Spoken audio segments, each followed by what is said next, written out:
Mediante iban pasando los días, una quietud densa y desconocida comenzó a asentarse sobre los patios de la vecindad, un silencio de aspecto terrorífico que reemplazó de golpe el constante bullicio de las tardes. Todo cambió una turbia noche cuando el profesor Girafales faltó por tercera semana consecutiva a su habitual encuentro en el departamento 14.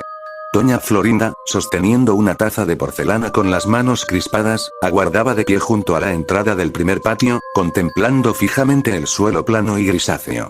La ausencia de flores mecánicas y de aquel saludo formal que solía estructurar sus tardes había dejado un vacío incómodo. Sin embargo, los niños de la vecindad ya habían comenzado a notar anomalías mucho más profundas que una simple ruptura amorosa. Kiko, resguardado bajo el umbral de su puerta con una mirada totalmente perdida, le susurró a la Chilindrina que el maestro ya no asistía a la escuela y que su pulcro traje gris había sido reemplazado por una túnica de lino rústico, manchada de ceniza negra en los bordes. Al percatarse de la situación, el chavo, cuyo cuerpo magro permanecía oculto tras la madera maciza de su barril en el patio central, decidió romper su habitual letargo de hambre para aportar un dato perturbador. Con voz queda y temerosa, el huérfano relató a sus amigos cómo la noche anterior, mientras caminaba hacia el lúgubre y deteriorado tercer patio para dormir en el departamento 8, observó una figura sumamente alta cruzar el pasillo con un andar pesado y mecánico. No portaba maletín, ni lentes, ni su clásica sobriedad. El hombre arrastraba los pies descalzos y profería rezos incomprensibles en un dialecto gutural que erizaba la piel. Intrigados por el pánico genuino del chavo, los tres menores decidieron adentrarse esa misma tarde en el sector más recóndito de la estructura horizontal, ignorando las advertencias implícitas del ambiente. Al llegar al pasadizo oscuro que conectaba el segundo patio con los restos abandonados del tercero, presenciaron algo que alteró su comprensión de la realidad. Tras transcurrir varias horas de tensa vigilancia, ocultos detrás de un pilar carcomido por la humedad, los niños divisaron al profesor Girafales saliendo de una de las habitaciones clausuradas del tercer patio. Su fisonomía denotaba un letargo físico alarmante. Los ojos, desprovistos de su antiguo brillo intelectual, estaban fijos en el vacío y sus dedos largos sangraban debido a heridas autoinfligidas.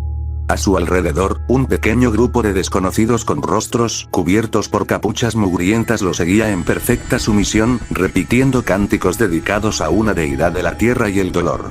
El maestro, con una frialdad clínica, sostenía un cuenco de barro lleno de un espeso líquido carmesí. La Chilindrina, con el rostro lleno de pavor, exclamó en un murmullo que debían huir de inmediato, pues reconoció que el maestro ya no pertenecía al mundo de los vivos, sino que parecía estar poseído por una devoción demencial y violenta. Sin perder tiempo, los infantes regresaron corriendo al primer patio, interrumpiendo bruscamente la monótona hostilidad de los adultos. La Chilindrina buscó refugio inmediato al entrar al departamento 72, donde don Ramón, agobiado por la persistente deuda de 14 meses de renta y el descuido propio de su miseria, reparaba un viejo radio de bulbos. Con lágrimas en los ojos, la niña le explicó a su padre de una manera muy extraña que el profesor Girafales lideraba un culto secreto en las profundidades de la vecindad. Don Ramón, inicialmente escéptico, frunció el ceño con extrañeza, pero la seriedad y el temblor de su hija lo obligaron a salir al patio central. Allí, doña Florinda escuchaba con soberbia y desprecio absoluto las tartamudeas del chavo, acusándolo de inventar calumnias grotescas para manchar la reputación de su distinguido pretendiente. La disputa verbal escaló rápidamente cuando doña Clotilde, vestida con su perenne ropaje azul y acompañada por el andar errático de su perro Satanás, emergió del departamento 71 confirmando los peores temores de los presentes. La anciana, a quien los niños temían debido al aura tétrica que la rodeaba, confesó con voz trémula que mediante iban pasando las madrugadas, había escuchado lamentos desgarradores provenientes del tercer patio, sumergidos en un misticismo oscuro que ella misma no se atrevía a investigar. El pánico colectivo comenzó a apoderarse de la vecindad justo cuando el señor Barriga cruzó el portón principal portando su maletín de cobro. Al ser informado de los acontecimientos por don Ramón, el propietario ajustó sus lentes y declaró con firmeza que debían inspeccionar el área de inmediato, pues temía que las actividades del antiguo maestro devaluaran la propiedad o pusieran en riesgo la seguridad de su hijo ñoño. Guiados por el valor desesperado de los adultos, el grupo completo, incluyendo a Jaimito el cartero, quien bajó lentamente las escaleras de piedra del departamento 23 arrastrando su eterna fatiga, avanzó en bloque hacia el fondo de la vecindad. El suelo plano del primer patio quedó atrás, sustituido por el suelo agrietado del segundo y la inmundicia del tercero. Sin embargo, la expedición fue una trampa perfectamente orquestada. Al ingresar al lúgubre callejón del departamento 8, una densa niebla con olor a azufre y carne descompuesta bloqueó la visibilidad de los vecinos. De las sombras surgieron los encapuchados del culto, rodeándolos de forma súbita y violenta. Antes de que don Ramón pudiera proferir un solo insulto o defender a su hija, un golpe seco en la nuca lo derribó sobre el concreto. Uno a uno, los habitantes de la vecindad fueron sometidos, maniatados y arrastrados hacia un sótano oculto debajo de las lavanderías abandonadas, un espacio subterráneo cuya existencia el señor Barriga desconocía por completo. Cuando recuperaron el conocimiento, se encontraron amarrados a pesados pilares de madera en una catacumba iluminada únicamente por antorchas de grasa animal. En el centro del recinto, sobre un altar improvisado con ladrillos y huesos, se erguía la silueta desmesurada del profesor Girafales. Su aspecto era totalmente mórbido. La piel de su rostro lucía estirada y pálida, y sus labios resecos esbozaban una sonrisa carente de toda empatía humana. El chavo, al presenciar la brutalidad del entorno y la inminencia del peligro, sufrió un colapso físico fulminante.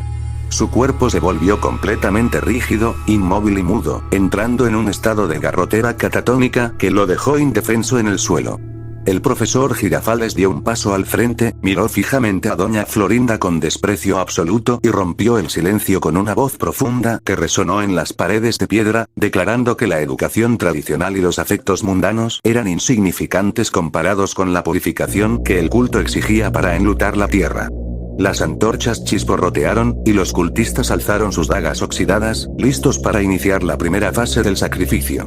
Tras transcurrir varias horas de cautiverio en aquella fosa subterránea, el aire se volvió denso, impregnado de una frialdad clínica y del olor rancio de la grasa quemada. El profesor Girafales, impasible ante los ruegos sofocados de doña Florinda, caminó hacia el cuerpo rígido del chavo, quien permanecía sumergido en su parálisis catatónica sobre el suelo de tierra. Con una indiferencia macabra, el antiguo maestro tomó un cubo de agua estancada y lo vació por completo sobre el rostro del niño. El agua helada surtió efecto inmediato, quebrando la rigidez de la garrotera. El chavo volvió en sí bocanando aire con un jadeo seco, con el rostro lleno de pavor al percatarse de que el profesor sostenía una pesada cuchilla de carnicero oxidada. Girafales miró fijamente a los prisioneros y, con una serenidad demencial, enunció que para dar la bienvenida a la nueva era de la congregación, la vecindad debía desprenderse de sus deudas materiales y espirituales a través de una escena totalmente mórbida. Todo cambió una turbia noche cuando las palabras dieron paso a un acto demencial e irreversible. El profesor Girafales se dirigió con paso firme hacia el pilar donde Jaimito el cartero permanecía atado, vencido por su letargo físico y una profunda depresión. El maestro, proferiendo un rezo en honor a la deidad subterránea, levantó el arma y, de un tajo certero y limpio, procedió a cercenar el cuello del anciano. Un torrente espeso tiñó el bolso de cartero que aún colgaba de su pecho, extinguiendo su vida en un instante. Los lamentos desgarradores de la Chilindrina y Kiko resonaron en la bóveda, mientras doña Florinda, horrorizada al presenciar la transformación del hombre que alguna vez amó, vomitaba de puro pánico. Sin detenerse, los cultistas encapuchados se abalanzaron sobre el señor Barriga, quien intentaba desesperadamente romper sus ataduras. Con una crueldad metódica, los fanáticos utilizaron las herramientas de labranza para desfigurar el rostro del propietario, eliminando cualquier rastro de su severidad burguesa bajo una masa informe de carne y fragmentos de sus propios lentes. Al percatarse de la carnicería y entendiendo que el siguiente turno sería el de los niños, don Ramón acumuló una fuerza nacida de la pura desesperación de un padre. Utilizando el astillado borde del pilar de madera, frotó las cuerdas de cáñamo con violencia hasta que la fricción cortó las fibras. Con las manos ensangrentadas pero libres, el hombre se abalanzó contra el cultista más cercano, despojándolo de una antorcha encendida. Don Ramón, con una mirada totalmente perdida por el horror, arrojó el fuego directamente hacia unos contenedores de combustible y paja seca que el culto almacenaba en las esquinas para sus rituales. Las llamas se propagaron de forma abrupta, levantando una cortina de humo negro y asfixiante que cegó momentáneamente al profesor Girafales y a sus seguidores, desatando el caos absoluto en el recinto subterráneo. Mediante el fuego devoraba el soporte de la catacumba, don Ramón desató rápidamente a la Chilindrina, a Kiko y a doña Florinda, obligándolos a correr hacia la única salida que ascendía al tercer patio. El chavo, recuperando el uso de sus piernas por el instinto de supervivencia, se unió a la huida arrastrándose entre las sombras. Sin embargo, doña Clotilde, cuyo vestido azul ya se encontraba parcialmente envuelto en llamas debido a su cercanía con el altar, se negó a moverse. Poseída por una devoción tétrica o quizás por la demencia del encierro, la mujer se arrojó sobre el profesor Girafales para retenerlo, permitiendo que los sobrevivientes ganaran valiosos segundos, mientras el techo de la fosa comenzaba a colapsar sobre ellos en una lluvia de escombros ardientes. Al salir a la superficie, los supervivientes se encontraron en la penumbra del lúgubre tercer patio. La estructura horizontal de la vecindad temblaba desde sus cimientos debido a las explosiones subterráneas. El suelo plano del primer patio comenzó a agrietarse y el humo espeso empezó a brotar por las bocas de las lavanderías y el propio barril del chavo. Sin mirar atrás, don Ramón arrastró a su hija hacia el portón de la calle, seguido de cerca por doña Florinda, quien sostenía a Kiko en un abrazo asfixiante, desprovista por completo de su antigua soberbia clasista.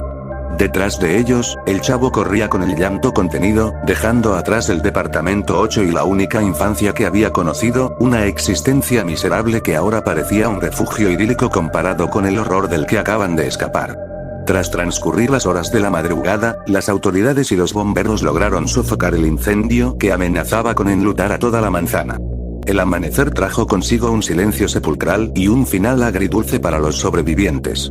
Sentados en la acera pública, contemplaban cómo el camión forense retiraba los restos calcinados que habían podido ser recuperados de los escombros.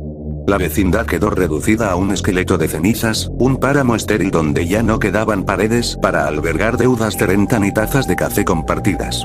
Don Ramón, abrazando con fuerza a la chilindrina mientras contemplaba sus manos heridas, supo que el precio de su libertad había sido la destrucción total de su hogar y la muerte de sus vecinos.